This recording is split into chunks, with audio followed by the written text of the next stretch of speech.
Hello दोस्तों, स्वागत है आपका अपने यूट्यूब चैनल वेरिएबल ट्यूटोरियल में।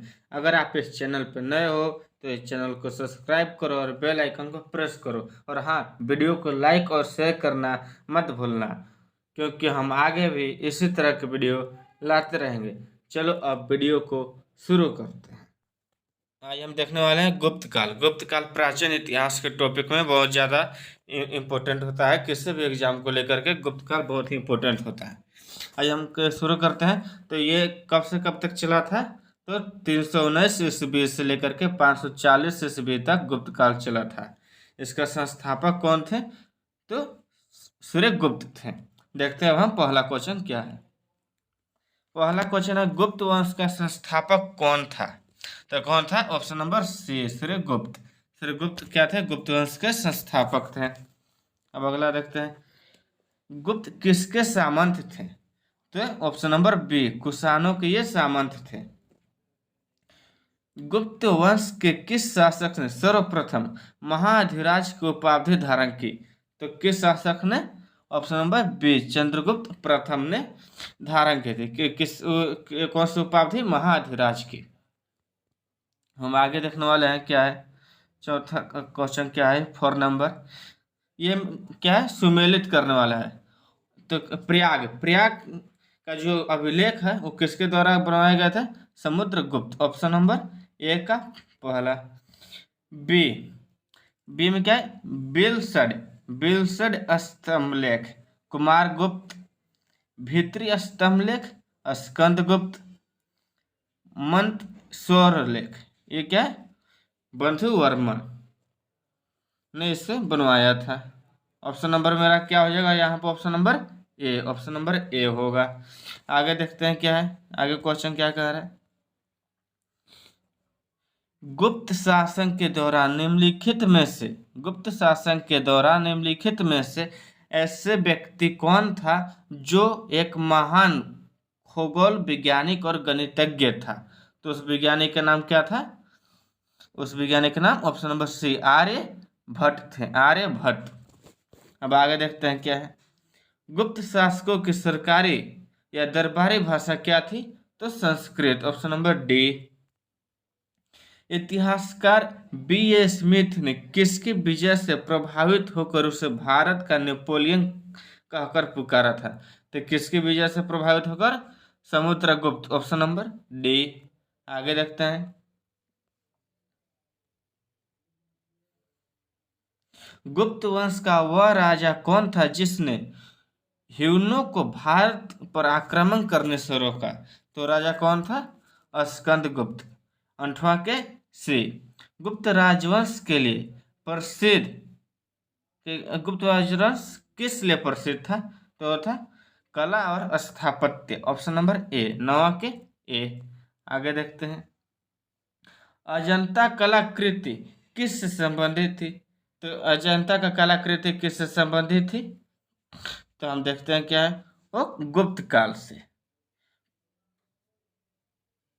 कुछ विद्वानों के अनुसार कवि कालिदास किसके राजकवि थे? किसके राजकवि थे कालिदास? तो ऑप्शन नंबर सी, चंद्रगुप्त द्वितीय। अजंता चित्रकारी का विषय वस्तु निम्नलिखित में से किससे संबंध था? तो किससे? बी, 12 का क्या हो जाएगा? बी, बौद्ध धर्म से। उत्तर गुप्त युग में, उत्तर गुप्त युग में जो विश्वविद्यालय प्रसिद्ध हुआ वह क्या था? Nalanda. Option number C. Eran अभिलेख का संबंध किस शासक से है? तो किस शासक से है एरन अभिलेख का संबंध? ऑप्शन नंबर हो जाएगा डी, भानुगुप्त। फाहियान किसके शासन काल में भारत आया? किसके शासन काल में आया? ऑप्शन नंबर डी, चंद्रगुप्त द्वितीय। भारतीय संस्कृति का स्वर्ण युग था, कौन था वो? ऑप्शन नंबर डी, गुप्त काल को हम क्या कहते हैं? स्वर्ण युग। स्वर्ण युग कहा जाता है भारतीय इस संस्कृति का। फायान कहाँ का निवासी था? तो फायान कहाँ का निवासी था? तो चीन का। फायान कहाँ का निवासी था? चीन का। ऑप्शन नंबर सी। सेतु बंध का रचना कर प्रवर सेन द्वितीय किस वंश का शासक था? तो ऑप्शन नंबर सी वाकाटक। किस गुप्तकालीन शासक को कविराज कहा गया? तो ऑप्शन नंबर सी समुद्रगुप्त को कविराज कहा गया। अगर स्कंद गुप्त को किस स्तंभ के लेख में अस्क्रोपम कहा गया? तो किस अभिलेख के स्तंभ में कहा गया? तो ऑप्शन नंबर ए कहोम स्तंभ लेख।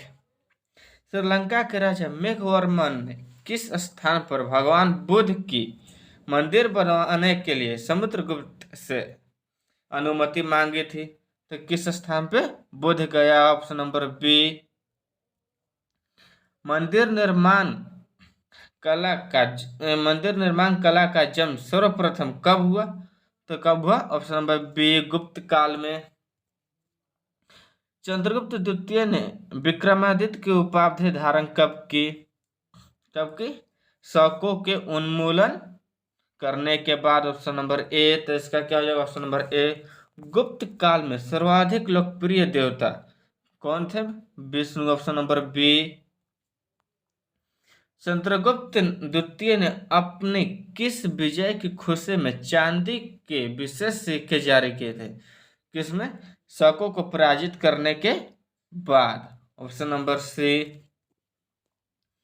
मेहरौली दिल्ली स्थित लोह स्तंभ का निर्माण किस सदी में हुआ? तो ऑप्शन नंबर ए चतुर्थ सदी में। आगे देखते हैं क्या है। फायान और वेनस्यांग ने के राज्य में देखा? तो ऑप्शन नंबर डी क्या हो जाए? डी चंद्रगुप्त, विक्रमादित्य और हर्षवर्धन। अगला धनवंतरी थे। धनवंतरी कौन थे? धनवंतरी चंद्रगुप्त। ऑप्शन नंबर चंद्रगुप्त विक्रमादित्य के राज दरबार में 9 रत्नों में से एक, जो कि प्रसिद्ध क्या थे? चिकित्सक थे। ऑप्शन नंबर 28 के बी। गुप्त कालीन शासन प्रणाली किस प्रकार की थी? तो ऑप्शन नंबर ए राजतंत्रात्मक। आगे फायान द्वारा रचित ग्रंथ फो कुओ की में निम्न में से किस विवरण नहीं मिलता है? किसका विवरण नहीं मिलता है? तो किसका? ऑप्शन नंबर ए बौद्ध धर्म के सिद्धांतों की। गुप्त स्थापत्य कला सर्वोत्कृष्ट मंदिर निम्न में से कौन है? तो कौन है? Option number b. आगे देखते हैं। अजंता की गुफाओं में निम्न गुफाओं का निर्माण गुप्त काल में हुआ? तो कौन कौन से? तो ऑप्शन नंबर सी 16, 17 और 19। अमरकोश के लेखक अमर सिंह किस शासक के दरबार से में थे? तो किस शासक के दरबार में थे? अमरकोश जो वो चंद्रगुप्त द्वितीय के दरबार में। गुप्त संवत को प्रारंभ करने का श्रेय किसे दिया जाता है? गुप्त संवत को प्रारंभ करने का जो था वो किसे दिया जाता है? तो ऑप्शन नंबर ए 34 का ए चंद्रगुप्त प्रथम। चंद्रगुप्त प्रथम ने गुप्त संवत का प्रारंभ किस उपलक्ष्य के रूप में किया था? तो अपने राज्यारोहण के स्मारक के रूप में। 35 का ए प्रयाग प्रस्ति अभिलेख का लेखक हरिसेन किस शासक के दरबारी कवि थे? तो किस शासक के दरबारी कवि थे? तो समुद्रगुप्त। ऑप्शन नंबर ए। आगे गुप्त काल को प्राचीन भारत का क्लासिक युग क्यों कहा जाता है? तो ऑप्शन नंबर बी कला और साहित्य के क्षेत्र में अपने चरम पर पहुंचने के कारण। सारनाथ के धमेक स्तूप का निर्माण किस काल में हुआ? तो गुप्त काल में। D option number. गुप्त काल के सोने की मुद्रा को कहा जाता था क्या? दिनार। ऑप्शन नंबर ए। कुमार संभव महाकाव्य किस कवि ने लिखा? तो ऑप्शन नंबर डी कालिदास। और ये सारे क्वेश्चन पूछा हुआ क्वेश्चन है। और इस वीडियो को शेयर करना, लाइक करना और सब्सक्राइब करके बेल आइकन को प्रेस करना। तो आगे देखते हैं क्या है। नालंदा विश्वविद्यालय के स्थापना का युग है? क्या है? ऑप्शन नंबर सी गुप्त युग। गुप्त युग में भू राजस्व की दर थी, क्या थी वो? दर में क्या था वो? उपज का छठा भाग, ऑप्शन नंबर बी। नागरिकों का क्रमिक पतन किस काल की एक महत्वपूर्ण विशेषता थी? ऑप्शन नंबर ए गुप्त काल की। किस वंश के शासकों ने मंदिरों एवं ब्राह्मणों को सबसे अधिक ग्राम अनुदान में दिया था? किस वंश के शासकों ने? तो ऑप्शन नंबर ए गुप्त वंश के शासकों ने। दिल्ली के मेहरौली के कुबत उल इस्लाम मस्जिद के प्रांगण में स्थित प्रसिद्ध लौह स्तंभ किसकी स्मृति में है? तो ऑप्शन नंबर बी चंद्र की स्मृति में। कालिदास द्वारा रचित मालविकाग्निमित्र नाटक का नायक है? किस पर? किसका था? तो अग्निमित्र का। अग्निमित्र पे। समुद्रगुप्त के सैनिक उपलब्धियों का वर्णन उसके किस अभिलेख में मिलता है? तो किस में? Prayag, D option number Prayag के अभिलेख में। निम्न में से किस काल में स्त्री की पुरुषों से बराबरी थी? तो किस काल में? ऑप्शन नंबर ए गुप्त काल में। कौन सा राजवंश ह्यूनों के आक्रमण से अत्यंत विचलित था? तो गुप्त राजवंश बहुत ज्यादा विचलित था। निम्नलिखित में से कौन सा नाटक कालिदास ने नहीं लिखा था? ऑप्शन नंबर डी जानकी हरण नाटक कालिदास ने नहीं लिखा है। अजंताओं की गुफा श्रीखी जैसी गुफाएं मध्य प्रदेश में कहाँ है? तो ऑप्शन नंबर ए 51 का ए। गुप्त वंश ने अवधि तक शासन किया? तो ऑप्शन नंबर ए 319 से 500 ईस्वी सन तक। बाल विवाह की प्रथा आरंभ हुई किस काल में? गुप्त काल में, ऑप्शन नंबर सी। सोने के सर्वाधिक सिक्के किस काल में जारी किए गए? तो किस काल में जारी किए गए? गुप्त काल में। इस वीडियो में इतना ही। मिलते हैं अगले वीडियो में अगले लेक्चर के साथ। जय हिंद, जय भारत।